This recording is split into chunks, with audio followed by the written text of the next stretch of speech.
Montana, February 1973. The kind of cold that made men question why they ever settled here in the first place. Wind rolled down from the mountains and cut through coats, through walls, through bone. In Flathead County, winter did not knock. It pushed its way in and dared you to fight back. Most homes lost that fight every year. That winter, while smoke poured nonstop from chimneys across the valley, one house sat quiet. No constant fire, no panic, just steady warmth behind steel and stone. And everyone said it should not have worked. Before anyone felt that warmth, the house was already famous for the wrong reasons. Ray Hutchkins stood alone most days on a bare piece of land outside Kalispell, working on something people did not recognize as a home. Passing trucks slowed, heads shook. Some laughed. Others made bets on how long it would take before the structure failed. It looked wrong to them, a curved steel shell, like a leftover military bunker, sitting on top of a deep stone basement.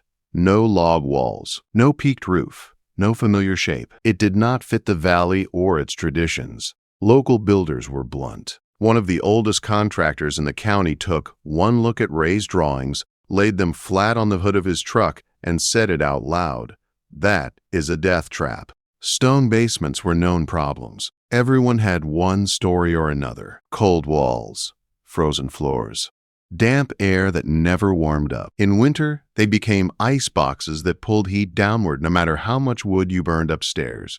Metal buildings were worse. Old Quonset huts left over from the war were cheap and everywhere, but nobody lived in them for a reason. Metal sweated. Moisture formed on the inside and dripped down like rain. Tools rusted. Wood rotted. People froze. Putting the two together sounded like madness. Ray heard it all and kept working. He was not a dreamer from somewhere else.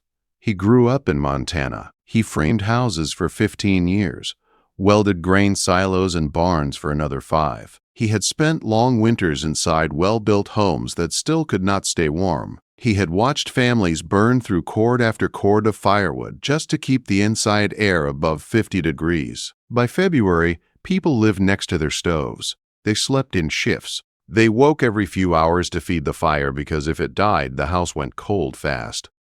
Basements were abandoned until spring. Ray saw a pattern nobody wanted to admit. The problem was not the cold. The problem was how homes were built. Light walls bled heat. Thin foundations touched frozen ground. Stoves burned hot and fast, sending most of the warmth straight up the chimney. Everyone fought winter the same way and paid the price every year. Ray believed the materials people blamed were not the enemy. They were being used wrong. Stone, when used right, did not steal heat. It stored it. Deep ground did not freeze. 8 feet down, the earth stayed steady all year, sitting just under 50 degrees even in the worst cold. That was free warmth if you knew how to keep it. Metal did not cause condensation on its own. Moisture came from warm air hitting cold surfaces without protection. Insulate it correctly. Control airflow. Seal it tight.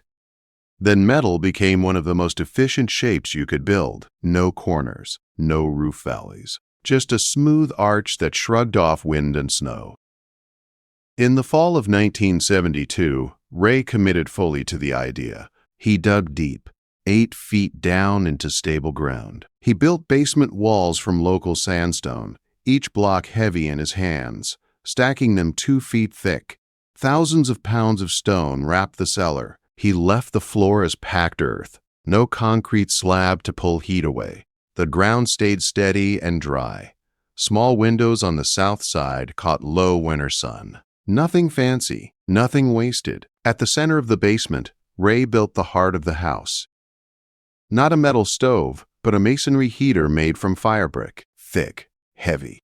Designed to burn hot once and then release warmth slowly for nearly a full day. Heat soaked into the stone and stayed there. Ray was not trying to make the basement hot. That was the part people missed. He wanted it steady, 60 to 65 degrees. Warm enough to rise, stable enough to last. Above the stone walls, he set the Quonset shell. Curved steel ribs bolted together, corrugated metal skin sealed tight. He insulated the inside with thick fiberglass, sealed it with a vapor barrier, then finished it with pine boards. Every seam was sealed, every gap closed. Vents at each end allowed air to move when needed. Skylights at the top of the arch faced south, pulling in winter sun.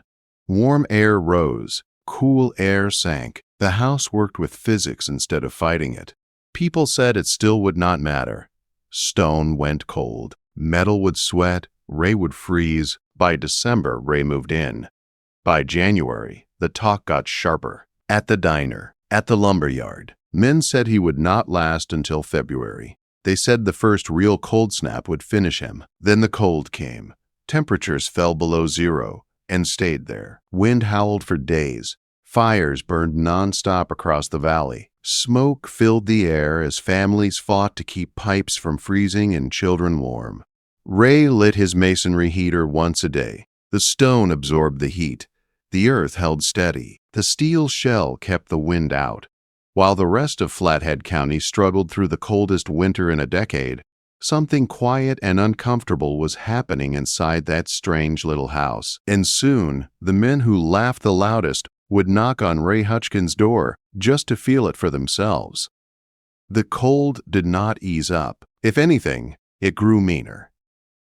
By early February, Flathead County was locked inside a white grip that did not let go. The sun showed itself only briefly, weak and low. Wind ran across open ground without mercy. Snow stacked against houses until windows disappeared. Thermometers stayed buried below zero for days at a time.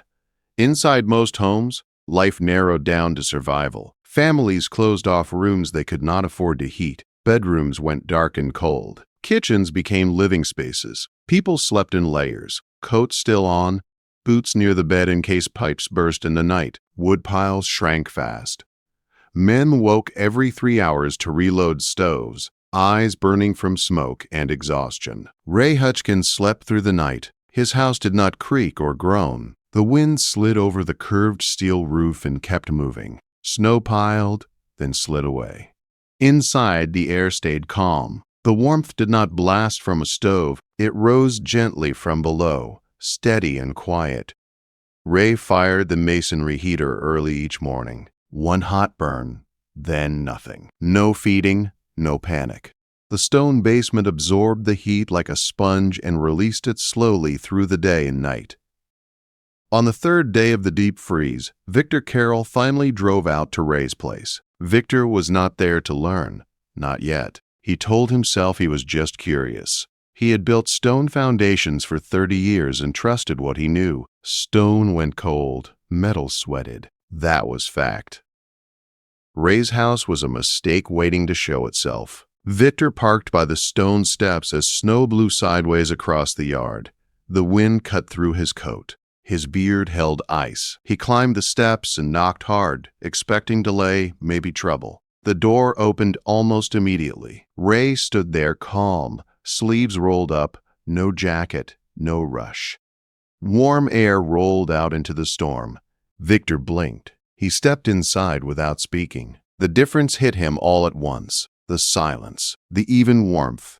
No roaring stove, no hot and cold pockets, just steady heat that filled the space evenly. Ray's thermometer on the wall read 71 degrees. Victor stared at it, then at Ray. "How often you feeding the stove?" Victor asked. Ray shrugged. "Yesterday morning." Victor frowned. Outside, it was -25 and falling. They walked down into the stone basement. Victor expected damp air, cold walls, maybe frost. Instead, the basement felt like a calm, warm cave. The stone walls were dry. When Victor placed his palm against them, they were warm to the touch, not hot, just alive with stored heat. The masonry heater sat quiet, warm brick, no fire inside. Its job already done. Victor did not speak much after that. He left with snow still blowing hard and questions he did not want to admit. The next morning, he told no one what he had seen, but the story did not wait for him. Another neighbor stopped by, then another. Word spread faster than the storm. The house that should have frozen solid was holding steady at 70 degrees, while others struggled to keep 45. One afternoon, Gil Sanderson showed up. Gil was a framing contractor with 20 years in the valley. He had seen Quonset huts sweat ice inside. He had seen metal buildings fail. He came ready to point it out. He did not get the chance. Inside Ray's home, Gil walked slowly, looking at seams, corners, ceilings. He checked the skylights. No frost. No moisture. He checked behind paneling where Ray allowed him. Dry, clean, tight. "Where's the water going?" Gil asked. Ray pointed to the vents. "Out before it settles." Gil nodded once. He did not argue. Outside, the storm reached its worst point. A full blizzard rolled in. Wind pushed snow sideways. Gusts hit 40 miles an hour. Roads closed. Power dropped in parts of the county. Homes across Flathead County lost the fight. Inside temperatures dropped fast when fires went out. One family down the road woke to 10 degrees inside after their stove died overnight. Pipes burst. People boiled snow for water. Exhaustion set in. Ray's house never dropped below 65. The stone basement stayed steady, fed by heat stored days earlier and by the stable temperature of the earth itself. The insulated steel shell held it all in. The shape of the roof gave the wind nothing to grab. The difference between inside and outside reached something people had never seen. 95 degrees, minus 30 outside. 65 inside? That number traveled. By the time the roads reopened, Ray's place was no longer a joke. It was a destination. Men who once laughed now asked questions. They wanted measurements, wall thickness, heater size, insulation depth. How often he burned wood. Ray answered calmly. He did not boast. He explained, "Stone did not steal heat when it was insulated from frozen ground. It stored it. Thick stone changed temperature slowly. The earth below did not freeze and acted as a buffer. The masonry heater captured heat instead of losing it. The metal shell worked because moisture was controlled and insulation was continuous." Most of all, Ray explained that the house was designed to stay steady, not spike hot and crash cold. Active heating burned fuel fast. Stored heat lasted. As February dragged on, something changed in the valley. People stopped mocking the shape of the house. They started sketching their own versions. Not everyone wanted a Quonset shell, but they wanted stone. They wanted mass. They wanted heat that stayed. Victor Carroll returned quietly one afternoon with a notebook. He did not apologize. He asked about mortar mixes, stone thickness, exterior earth contact. How deep was deep enough? Ray showed him everything. By March, the cold finally broke. Snow melted, roads cleared. People slept full nights again. But Flathead County did not forget that winter. Ray Hutchkins had not just built a warm house. He had embarrassed an entire way of thinking. The idea that stone was the enemy. That metal could never be lived in. That winter had to be fought with endless fire. Now the valley knew different. And that knowledge was about to spread. Wait, before we move on, what do you think about the story so far? Drop your thoughts in the comments. I'm really curious to know. Spring came slow that year, like it was unsure whether Flathead County had earned it. Snow pulled back inch by inch. Roof lines reappeared. Wood piles stood hollowed out and low. Men compared how much they had burned and how little sleep they had gotten. Winter left marks on faces, on hands, on tempers. Ray Hutchkins came out of it calm. He had burned less than a third of the wood his neighbors had. He never once woke in the night to feed a fire. His pipes never froze. His walls never sweated. His house never dipped below comfort. And now people wanted answers. They came in pairs at first, then groups, builders, farmers, young couples hoping to build someday, older men who had sworn by log walls their whole lives. They stood in Ray's basement and felt the stone walls with their hands. They stayed quiet longer than they meant to. Stone was not cold. Stone was warm. It took Victor Carroll the longest to speak out, but when he did, it mattered. At the diner one morning, surrounded by men who had listened to him for decades, Victor set his coffee down and said it plainly. That basement works. The table went still. He explained what he had seen. Thick walls, insulated earth, stored heat. how the stone gave warmth back slowly instead of stealing it. He did not use fancy words. He just told the truth. Within months, Victor changed how he built. The next foundation he poured was not thin. It was heavy. He pushed it deeper into the ground. He insulated the outside before backfilling. He left room for a masonry heater. People trusted Victor, and they followed. Others adapted the idea in their own way. One young carpenter built a partial stone cellar under his cabin and cut a vent through the floor. Another family added stone mass to the north side of their home and tied it into their stove. A small shop went up using a metal arch roof over stone walls, warm enough to work in all winter without gloves. None of them copied Ray exactly. They copied the idea: use mass, use the earth, store heat. Stop fighting winter with panic and start planning for it. By the mid-70s, Quonset kits were no longer jokes at the lumberyard. They sold steadily.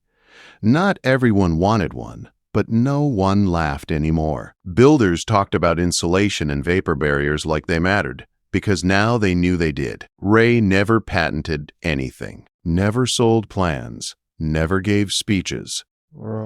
He just lived in his house. Year after year, the numbers stayed the same.